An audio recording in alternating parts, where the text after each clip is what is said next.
अस्सलाम वालेकुम, कैसे हैं आप सब लोग। तो यहाँ पे सुबह हो चुकी है, मेरे बच्चे जा चुके हैं स्कूल, कपड़े मैं धो चुकी हूँ।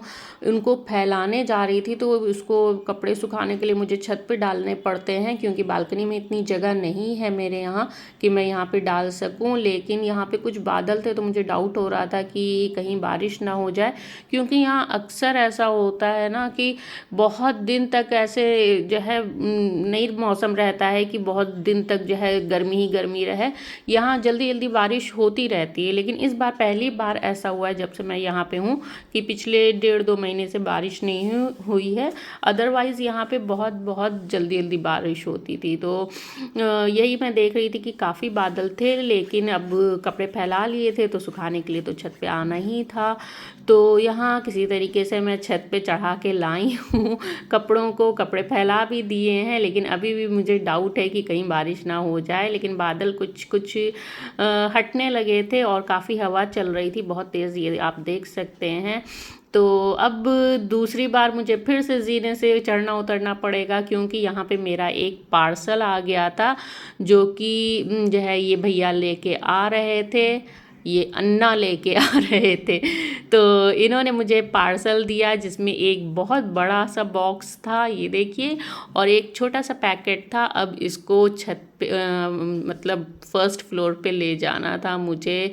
मैं कैसे कैसे धीरे धीरे सीढ़ियाँ चढ़ के ऊपर जा रही थी क्योंकि इतना बड़ा बॉक्स था जिसको ले जाना थोड़ा मुश्किल हो रहा था। ज़्यादा हैवी तो नहीं था, लेकिन पकड़ने में दिक्कत हो रही थी। तो यहाँ पे मैंने लगा के रख दिया है। अब मैं इसको ओपन करने जा रही हूँ। पहले तो मैंने छोटा पैकेट खोला कि देखें इसमें क्या आया है, क्योंकि काफ़ी चीज़ें मैंने ऑर्डर कर रखी हैं इस वक्त।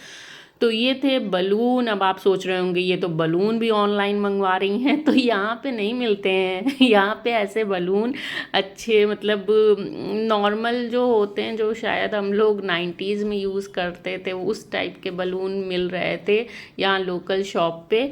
और थोड़े से फैंसी अगर मांगो तो नहीं मिलते हैं, तो इसलिए मैं ये भी मुझे ऑर्डर करना पड़ा। मुझे इसकी कुछ ज़रूरत थी। इसके साथ गोल्डन रिबन भी आया था। अब मुझे देखना था कि इस बड़े से बॉक्स में क्या क्या आया है, क्योंकि काफ़ी चीज़ों के नोटिफिकेशन आया था कि ये आ रहा है ये आ रहा है। तो मैंने कहा चलो देख लेते हैं क्या क्या आ रहा है। ये था सबसे पहले जो मैंने निकाला, ये बाउल माइक्रोवेव के लिए सूटेबल था। मेरे पास है, लेकिन ऑनेस्टली मैं ज़्यादा यूज़ नहीं करती हूँ कि कौन उसको जो है ऑन करे, प्रीहीट करे, ये करे वो करे। तो मैं ज़्यादातर काम, चाहे मुझे तिक्का उक्का भी बनाना होता है ना, तो मैं गैस पे ही बनाने की कोशिश करती हूँ। तो ये बहरहाल ये काफ़ी अच्छा बाउल है और काफ़ी थिक था, तो थोड़ा सा हैवी भी था। तो अगर हैवी ना होता तो और ज़्यादा अच्छा होता। तो था हैवी, लेकिन फिर भी ठीक है, और मिक्सिंग वगैरह के लिए तो बहुत ही अच्छा है। और जो है इसका जो वो था मतलब इसमें जो सामान आ जाएगा तो अच्छी क्वांटिटी में इसमें सामान आ जाएगा। और ये चलो ये एक अच्छी चीज़ आ गई थी, क्वालिटी मुझे पसंद आई। फिर यहाँ पे मैंने आयरन भी ऑर्डर कर रखी थी क्योंकि हमारी जो पहले की आयरन है, पुरानी आयरन है, उसमें अब कपड़े चिपकने लगे हैं और उसको मैंने कई बार साफ़ करने की कोशिश की, लेकिन वो हो नहीं पा रही सही से। तो फिर फाइनली मैंने दूसरी आयरन ऑर्डर कर दी और वो काफ़ी पुरानी भी हो गई थी, तो इसलिए मेरे हस्बैंड ने कहा कि चलो इसको अब बदल ही देते हैं, नई ऑर्डर कर लो। और अब ये चाहे जितना हम इसको सही करवाएंगे, इसमें कुछ ना कुछ गड़बड़ निकलती ही रहेगी।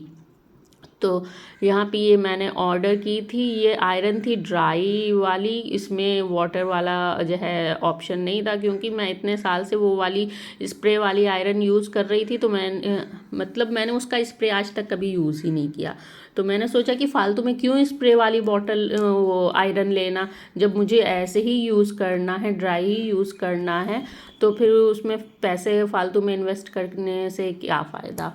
तो इसलिए मैंने यही वाली आयरन ऑर्डर कर दी, बिल्कुल प्लेन वाली। और बस अच्छे से जो है आयरन हो जाए, और क्या चाहिए। तो देखते हैं ये आयरन कैसी निकलती है। अब इसमें देखते हैं, क्योंकि इसमें कुछ समझ में नहीं आ रहा था। बस इतना समझ में आ रहा था कि इसमें कोई टॉय तो है, लेकिन क्या है वो कुछ नहीं समझ में आ रहा था। तो मैंने कहा चलो अच्छा ओपन करके देखते हैं, और फाइनली इसमें निकला ये लट्टू। तो मैंने बच्चों के लिए कुछ टॉयज़ भी ऑर्डर किए थे, जो उनको उनके एग्ज़ाम्स के बाद मैं दूंगी। उनके मंडे से एग्ज़ाम से स्टार्ट हैं, तो यहाँ पे अभी एग्ज़ाम्स हो रहे हैं, फिर इन लोगों की 8 अप्रैल से छुट्टी हो जाएगी, फिर जाके इनका 3 जून में स्कूल खुल जाएगा, मतलब फुल फाइनल स्कूल खुल जाएगा। फिर कोई छुट्टी नहीं होगी, कोई समर ब्रेक नहीं होगा। 8 अप्रैल से 3 जून तक जो छुट्टी रहेगी वही छुट्टी रहेगी। फिर यहाँ पे मैं देखने लगी कि अब इसमें क्या है, तो ये भी एक टॉय ही था और ये पज़ल वाला था। तो मैंने ये अपने बेटे को इंगेज करने के लिए मंगवाया था कि जो है, एक तो आजकल के बच्चों की ना मोबाइल वाली बहुत बुरी आदत होती है, तो मैं चाहती हूँ कि ज़्यादा से ज़्यादा मेरे बच्चे इस तरह के गेम खेल के टाइम अपना स्पेंड करें छुट्टियों में, ताकि उनको मोबाइल की ज़रूरत ही ना पड़े, थोड़े से इंगेजिंग गेम हों उनके लिए। तो मैं इसलिए मैंने ये एक मंगवाया था। तो ये भी, ये सारी चीज़ें उनको एग्ज़ाम्स के बाद ही मिलेंगी। फिर ये एक बुक है जो कि है डायनासोर की इंसाइक्लोपीडिया किड्स के लिए। तो ये आजकल मेरा बच्चा पूरी रिसर्च कर रहा है डायनासोर के ऊपर कि मम्मा ये 27% बिगर देन है एलिफेंट से। तो उसको बहुत सारे डायनासोर के टाइप्स पता हैं, तो मैंने कहा चलो उसके लिए यूज़फुल हो सकती है और कम से कम इंगेजिंग हो सकती है, वो थोड़ा इंटरेस्ट इसमें दिखाएगा। तो इसलिए मैंने ये बुक भी उसके लिए मंगवाई है, और देखती हूँ कि वो लोग इससे कितना खेलते हैं, कितना इसमें टाइम स्पेंड करते हैं। और ये क्या था मुझे नहीं समझ में आ रहा था, फिर मैंने खोल के देखा तो ये थी वॉच, जो मैंने अपनी फैशनिस्टा बेटी के लिए मंगवाई है, क्योंकि उसे हर अपडेट पता रहती है कि कब क्या फैशन में। अभी वो 5 ईयर्स की है और उसे इतना पता है कि मुझे समझ में नहीं आता ये कहाँ से इसको इतना पता चल जाता है। तो ये एक और गेम था जो, और इस पे बस वही निशानेबाजी करनी थी, निशाना लगाना था। तो ये सारी चीज़ें मैंने अपने बच्चों के लिए मंगवाई थी, लेकिन अब मैं सोच रही थी कि मैं इनको छुपा के कहाँ ऐसी जगह रखूँ कि उनके हाथ ना लगे, एटलीस्ट एग्ज़ाम से पहले तो हाथ ना ही आए उनके ये। तो अब ये मेरे लिए सबसे बड़ा टास्क होने वाला था कि मैं इनकी जगह कहाँ पे ऐसी जगह ढूंढूं जहाँ पे इनको अच्छे से मैं सेफली रख सकूं, जहाँ मेरी बेटी की एटलीस्ट नज़र ना पड़े। क्योंकि मेरे बेटे को तो समझा ले जाना कि बेटा ये मम्मा का सामान है या मम्मा का पैकेट है, वो तो थोड़ा ईजी है, लेकिन मेरी बेटी को समझाना बहुत बहुत बहुत मुश्किल है। तो फिलहाल तो मैं ये 2 पैकेट बाहर निकाल रही हूँ जो मेरे यूज़ के हैं, और ये बड़ा वाला पैकेट मैं कहीं छुपा के रखने वाली हूँ। तो कोशिश करूँगी कि सारा सामान छुपा रह जाए मेरे बच्चों की नज़रों से। तो यहाँ मैंने आज अफ्तार की वीडियो नहीं बनाई, क्योंकि बहुत ज़्यादा पता नहीं क्यों मैं चिड़चिड़ी सी हो रही थी आज। तो मैंने कहा जो है वीडियो बनाने के लिए ना पूरा सेटअप करना पड़ता है, तो मैंने कहा चलो अब वो आज नहीं करूँगी, फिर इंशाल्लाह किसी दिन अफ्तार का वीडियो बना दूँगी। तो यहाँ ये मेरा पार्सल नारियल पानी आया हुआ था, तो इसको मुझे ऐसे ओपन करना होता है। तो आज के लिए बस इतना ही, मिलते हैं नेक्स्ट व्लॉग में, तब तक के लिए अल्लाह हाफिज़।